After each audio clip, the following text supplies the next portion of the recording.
Assalamualaikum semuanya.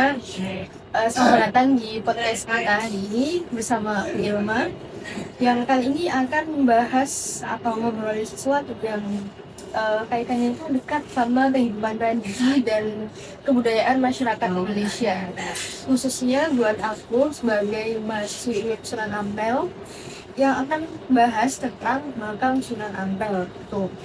Dan yang menarik adalah apakah makam Sunan Ampel itu termasuk bagian dari dakwah? Betul. Nah, aku akan bahas itu bersama narasumber kita yang kece pada podcast kali ini. Dia adalah mahasiswi Sunan Ampel Surabaya kelas BKT 2. Itu ada Kak yang halo Kak Mian. Hai, Gimana nih kabarnya Kak Mian? alhamdulillah kabarnya baik. Kamu baik mas? Alhamdulillah baik-baik. Obrolan kita kali ini pastinya bakalan seru banget nih ya Kak ya. Ya, Karena kita nggak hanya bahas makam Sunan Ampel aja, tapi juga akan membahas dari sudut pandang atau misal analisis yang katanya ada 3 nih Kak. Apa aja tuh, Kak? pisau analisis yang ada di ini yaitu ontologi, epistemologi, dan aksiologi. Ya, jadi kita nggak cuma bahas sejarah makam Sunan Ampelnya aja, tapi gimana juga kita akan mengulasnya dari segi filosofisnya gitu teman-teman. Oke, langsung aja kita mulai ya teman-teman. Kita mulai dari pembahasan atau pemahaman yang paling dasar dulu nih Kak. Bisa dijelasin dulu nggak Sunan Ampel itu siapa dan kenapa makamnya itu bisa jadi penting banget gitu buat dibahas. Oke, jadi makam Sunan Ampel ini atau yang biasa kita kenal Rahmat, beliau adalah salah satu ulama, salah seorang wali yang berkembang di Jawa. Dan makamnya terletak di komplek Siaran masjidnya ya Kak. Dan itu juga bukan menjadi situs ziarah aja, dan juga masuk situs ziarah juga ekor-pasan, juga pedagang yang jualan. Nah, tentunya dengan kadang di sekitarnya juga ada pemukiman orang Arab juga di sana. Dan itu juga yang berkunjung juga bukan hanya warga lokalnya aja, tapi dari Jadi suasana di sana itu emang benar-benar hidup gitu ya Kak ya. Kayak religius juga, tapi juga ada pedagang, terus masyarakat yang datang itu juga silih berganti gitu ya Kak ya. betul banget. Nah, akhirnya muncul pertanyaan jadi apakah aktivitas yang ada di makam Sunan Ampel ini termasuk bagian dari dakwah atau bukan? Oke, kita masuk ke analisis pertamanya nih teman-teman, yaitu ada ontologi. Nah, dalam konteks makam Sunan Ampel, kita tuh sebenarnya kan sedang membicarakan apa yang ada di sana gitu secara mental. Nah, menurut kakak nih, gimana sih cara melihat makam Sunan Ampel kalau dilihat dari sisi ontologi? Oke, jadi kalau untuk memasukkan pertama tentang itu kayak hakikat realitas. Nah, kalau kita melihat makam Sunan Ampel itu sudah mencakup dua realitas, satu realitas fisik dan satunya adalah realitas simbolik. Realitas fisiknya itu kayak gimana sih? Itu ada misalnya, ada musiknya, ada orang di sana, ada orang luar tuh, kayak pemukiman orang Arabnya, itu mencakup dari realitas fisiknya. Kalau misalnya realitas simboliknya, kan seperti kayak gimana nilai-nilai dakwah itu bisa begini. Dari kita belajar sejarah dia. Arti dari beliau itu hanya seperti ini, kita belajar dari situ, kita nilai-nilainya lah. Jadi secara utuh itu kayak bukan kayak sekedar jasad yang diberikan, kan belajar dari situ gimana dia dakwah itu bisa sampai ke hati orang-orang Islam. Berarti memang secara hakikat ini memang ada unsur dakwah yang melekat di sana ya, Kak, ya? Iya, betul banget juga. Benar-benar sangat melekat sekali pas bisa benar misalnya. Jadi sebenarnya itu kalau dilihat dari sisi ontologi, makam Sunan Ampel ini bisa dipandang sebagai entitas dakwah gitu teman-teman, karena di makam Sunan Ampel ini dia tuh menyimpan jejak dakwah dan juga mencerminkan nilai yang mengajak orang kepada kebaikan gitu ya, kayak. Betul banget. Kita lanjut ke alis kedua ya, yaitu ada alis etimologi. Nah, alias cara kita mengetahui ya, atau bagaimana masyarakat itu membangun pengetahuan tentang makam Sunan Ampel itu sebagai sarana dakwah. Nah, itu gimana tuh Kak? Kayaknya jelaskan. Kalau kita bahas tentang ontologi tadi kan tentang realitasnya, karena kita bahas dari segi spiritual itu seperti di dari mana pun kita bisa belajar atau kayak menjadi sumber pengetahuannya ya kayak gimana. Nah, ada beberapa sumber pengetahuan yang bisa kita dasar di sini. Satu yaitu sumber sejarah atau manuskripnya, kayak seperti yang kita tahu kayak sebentar tadi masuk ke tanah Jawa kan, dan kayak ada cerita batak tanah Jawanya, sampai catatan Bolia, sampai cerita yang kan Sunan Ampel ini kayak masih punya hubungan dengan Wali Songo gitu, seperti kayak Sunan Bonang dan Sunan Derajat yang sebagai yang juga yang beliau, dan juga ada kerabatnya Sunan Gunung Jati. Dua ada tradisi masyarakat. Maksudnya gimana sih, kayak dan makam Sunan Ampel ini kan banyak yang secara berkondisi para di kertas baru terus bisa ngalap barau kaki ya kan begitu, karena mengingat beliau itu seorang wali yang kamu juga karena keadilan beliau kita juga bisa belajar beliau, apalagi mengingat sampai sekarang hanya sama perubahan itu bisa dapat dari daerah juga mengindustri sini juga tuh ada aktivitas sosialnya. Nah, maksudnya apa aktivitas sosial itu kan katanya kan dulu Sunan Ampel itu Mas ke Tanah Jawa, beliau kan memberikan pesantren di Ampel tadi. Nah, hingga sampai sekarang itu dikembangkan lagi menjadi kayak sebuah masjid sendiri. Jadi masjidnya itu kita bisa juga nggak hanya sholat berjamaah juga, dari sekolah satu bisa dan orang-orang di juga. Jadi masjid yang setelah dari tadi nggak aktivitas sosial itu kayak bisa banyaknya tuh kayak lama-lama itu merangkul orang-orang bisa belajar dari situ. Nah, itu juga sekarang kita bahas ke pengangkatan sejarah. Maksudnya jadi para peziarah itu kayak ini itu tahunya itu ada makam di situ malah barokah, tapi di situ para peziarah itu juga bisa mengambil nilai-nilai dakwah ini dari makam Sunan Ampel ini dari sosok seorang yang mengisahkan Islam di Jawa. Itu kalau kita lihat dari teknologi itu dari sumber pengetahuannya itu. Jadi epistemologinya itu bisa dikatakan berlapis gitu ya, kayaknya. Ada sejarah, ada tradisi, sampai ada pengalaman secara langsung ya kayaknya.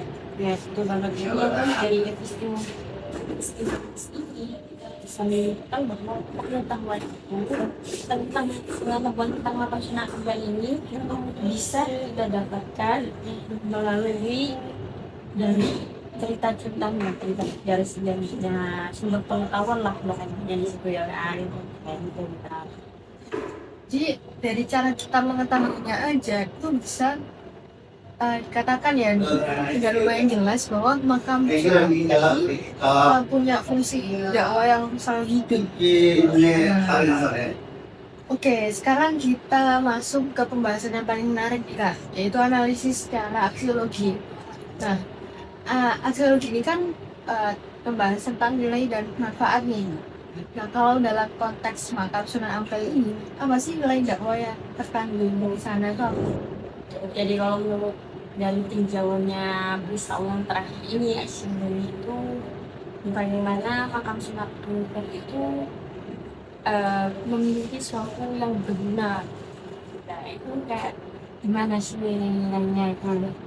Nah nilai-nilai yang terkandung itu satu ada nilai edukasi spiritual, artinya orang-orang itu datang sini juga bertanya biar ada juga mengingat bahwa dia itu seorang wali punya sejarah yang seperti dalam kehidupan Islam, juga eh, apa sih itu kayak mengembangkan pendidikan di Indonesia juga gitu.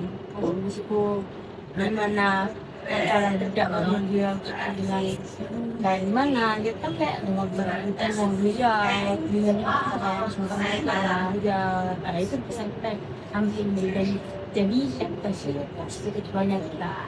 Dan itu kayak kedua tuh dari segi nilai moral dan keteladanan, artinya para pengunjung ini juga belajar tentang budaya sederhanaannya beliau kayak gini, dan kita juga bisa ambil dari nilai-nilainya itu. Terus yang juga dari nilai sosial, maksudnya gimana? Jadi ya kita tahu kan bahwa di Anggam itu pendatangnya itu dari luar Jawa dan berbagai daerah ya kan kak, seluruh Indonesia ya betul banget. Nah kemudian tantangan di situ ada terjadi interaksi antar bangsa ya kan, kadang juga kita sama seorang ada kan bisa dia juga datang yang pengen juga gitu. Jadi di situ adanya interaksi sosial itu kita bisa tahu nilai-nilainya kayak seksualnya, ada dengan sosialnya kayak itu seluruh kayak awalan yang seperti ini. Kayak ada orang luar itu kayak gitu bacanya nih harusnya gimana cara menyikapinya kita. Ini hubungan sosialnya itu bagus ya, bagus banget ya. Jadi itu ada nilai ekonomi.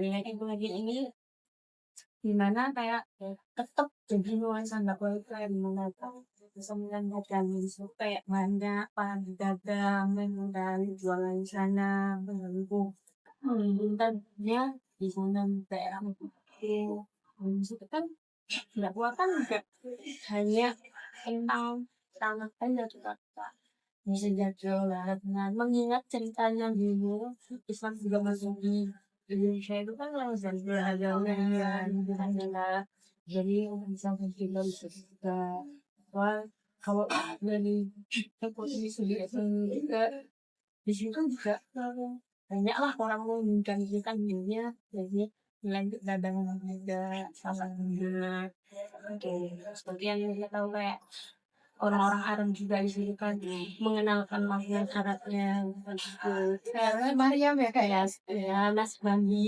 juga iya kayak gitu enak juga. iya ini Iya mulai dulu. tradisi lagu satu Boleh ya kita kamar makan sana. udah gimana sebagai pasti Oke. oke ya jadi kayak gitu kak. Kalau dari segi ekonominya kalau beralih tadi dijelaskan itu ada nilai namanya nilai budaya, gimana ini ceritanya kayak apa Sunan Ampel ini masuk itu kan pasti dulunya di Tanah Jawa itu kayak tentang banget dengan budayanya ya. Nah, itu juga pengajaran dia itu benar-benar sangat memperhatikan budaya juga. Jadi misalnya di sini Sunan Ampel itu ini juga menunjukkan keseimbangan gimana caranya agar ajaran Islam ini bisa masuk juga, terus tapi nggak mengubah budaya sih. Kayak contohnya deh, yang dulu Sunan Ampel itu kayak ganti yang dari yang biasanya sesandal itu diganti jadi kayak adanya bulan yang ini adanya semangatnya kayak itu. Jadi tidak angus-angus aja mesti biar bisa diterima banyak orang lewat dia dan juga nggak mengubah jadi itu kan bisa lewat akulturasi dari peluang. Berarti kalau dari sisi manfaat tuh kita bukan cuma dakwahnya itu bukan secara spiritual aja ya gitu, tapi juga ada sosial, budaya dan bahkan ekonomi juga. Ya betul banget kita kan. Jadi dia tuh kayak dari sudut pandangnya astrologi ini Sunan Ampel itu nggak dianggap sebagai sumber sumber apa namanya cerita Islam itu bangun, tapi juga undang-undangnya, nilai ekonominya, jadi kayak ekosistem kehidupan sehari-hari juga masuk gitu. Gitu dah. Jadi bukan sistem dan tempat ziarah aja, tapi ekosistem tambahnya juga tetap hidup di sananya. Oh, betul banget. Jadi seperti kita. Oke, kita coba simpulkan ya teman-teman. Jadi makam Sunan Ampel ini kalau pandang dari 3 pisau analisis filsafat itu ontologi, epistemologi, sama aksiologi. Jika ada pertanyaan, apakah makam Sunan Ampel ini termasuk bagian dari dakwah? Jawabannya adalah apakah? Benar banget bahwa makam Sunan Ampel itu masih bagian dari dakwah ya. Yang kita tahu bahwa dakwah ini enggak ya tentang tata mereka, tapi juga memasukkan nilai-nilai baru seperti yang saya juga tadi. Dia pembahasannya menurutku sangat membuka wawasan kita semua sih, apalagi aku sebagai kita ya, saya sebagai mahasiswa anak Surabaya, akhirnya bisa memandang lah. Ternyata dakwah itu bukan hanya yang ada di mimbar atau di kajian aja juga. Uh, Makam pun, makamnya wali itu ternyata bisa katakan sebagai dakwah juga gitu. Oke teman-teman, itu aja obrolan kita kali ini tentang makam Sunan Ampel, termasuk bagian dari dakwah atau tidak. Semoga pembahasan kita kali ini bisa menambah wawasan bagi kita semua, bagi teman-teman juga yang sedang nonton dan mendengar ini. Oke, semoga kita semuanya, khususnya mahasiswa dan mahasiswa kali ini bisa melanjutkan ya, dan bisa meneruskan nilai-nilai dakwah dari Sunan Ampel itu sendiri gitu. Betul banget. Oke, semoga bermanfaat buat kalian. Apalagi yang sedang belajar agama, budaya, dan juga filsafat. Atau buat kalian yang lagi nyari referensi ya buat skripsi. Nah, bisa juga lah ini. Oke, terima kasih buat semuanya yang udah dengerin. Sampai jumpa di episode berikutnya bersama aku. See you. Wassalamualaikum warahmatullahi wabarakatuh. Waalaikumsalam. Dadah.